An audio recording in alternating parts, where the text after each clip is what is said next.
ભરૂચ શહેર કોંગ્રેસ સમિતિની કારોબારીની બેઠક યોજાઈ હતી, જેમાં એસઆઈઆર તેમજ આગામી દિવસોમાં પાલિકા હદ વિસ્તારમાં યોજાનાર જનસંવાદ કાર્યક્રમની રૂપરેખા બાબતે ચર્ચા કરવામાં આવી હતી।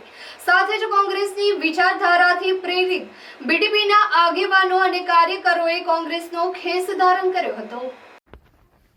ભરૂચના સ્ટેશન રોડ સ્થિત આવેલ કોંગ્રેસ કાર્યાલય ખાતે ભરૂચ શહેર કોંગ્રેસ સમિતિની કારોબારી બેઠક શહેર પ્રમુખ સલીમ અમદાવાદીની અધ્યક્ષતામાં મળી હતી, જેમાં જિલ્લા પ્રમુખ રાજેન્દ્રસિંહ રણા, પાલિકાના વિરોધ પક્ષના નેતા શમશાદ અલી સૈયદ, દંડક Hemendra Kothiwala, PCC delegate Zuber Patel, SC ડિપાર્ટમેન્ટના સતીન મહેતા સહિતના હોદ્દેદારો અને કાર્યકર્તાઓ મોટી સંખ્યામાં જોડાયા હતા।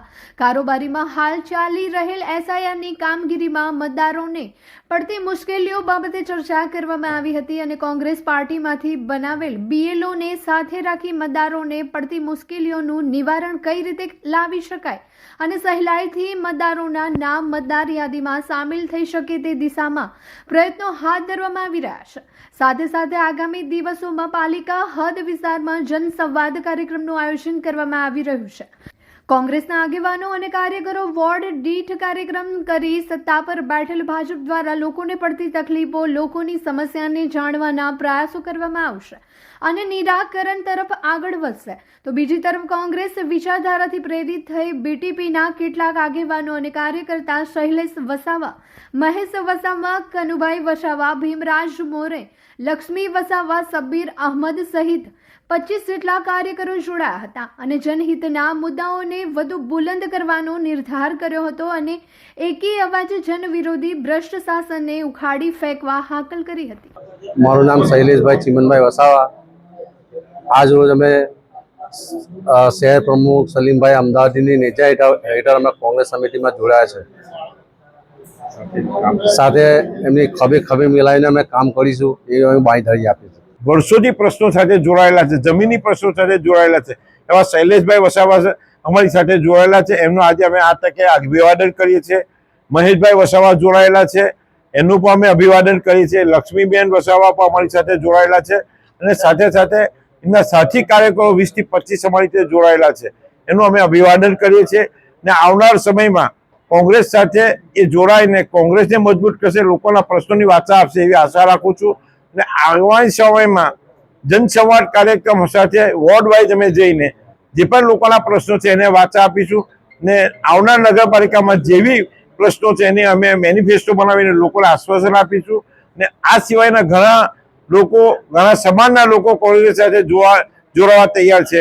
જનસંવાદના પ્રોગ્રામ બાદ જે પણ જે વોર્ડમાં પ્રોગ્રામ કરીશું તેમાં લોકો અમારી સાથે જોડાશે એવી આશા રાખું છું। ભરૂચ નગરપાલિકાની લોકોને, પ્રજાને હું આશ્વાસન આપું છું कि આવનાર નગરપાલિકા ઇલેક્શનમાં શહેર કોંગ્રેસ સારામાં સારો પ્રતિસાદ આપી આપની સાથે રહેશે એવી આશા રાખું છું। मैट्रिक्स एकेडमी लेके आ रहा है सबसे बड़ा टैलेंट हंट एग्जाम एमसेट। तो आइए मिलते हैं डीसी सर से जो हमें ये टेस्ट के बारे में ब्रीफ करेंगे।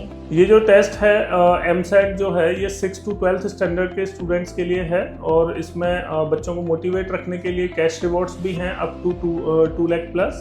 एंड इसमें जो फर्स्ट प्राइज़ है दैट इज़ 11,000, सेकंड प्राइज़ जो है वो 5,100 का है and third that is 3,100 and so on. हर क्लास के हम टोटल 20 स्टूडेंट्स को सेलेक्ट करेंगे और 20 स्टूडेंट्स को कैश रिवॉर्ड्स रहेंगे और उसके बाद फिर एक्स्ट्रा जो भी गिफ्ट्स हैं वो रहेंगे। तो टोटल 151 विनर्स जो हैं वो हम रखने वाले हैं इसमें। टेस्ट के सिलेबस में स्टूडेंट्स को तो थोड़ा कन्फ्यूज़न रहता है, तो मैं बता देता हूँ। टेस्ट में जिस ईयर में वो हैं, जैसे कोई स्टूडेंट अगर 7th क्लास में है तो उसका 7th का साइंस और मैथ्स आएगा, साथ में मेंटल एबिलिटी के क्वेश्चंस रहेंगे थोड़े से। और जो स्टूडेंट 11th और 12th साइंस में हैं उनका PCM एंड PCB रहेगा अकॉर्डिंगली।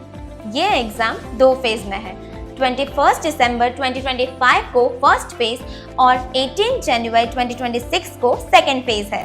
रिजल्ट डिक्लेरेशन ऑन 25 जनवरी 2026। तो अभी रजिस्ट्रेशन करें नीचे दिए गए नंबर पर और विजिट करें मैट्रिक्स एकेडमी।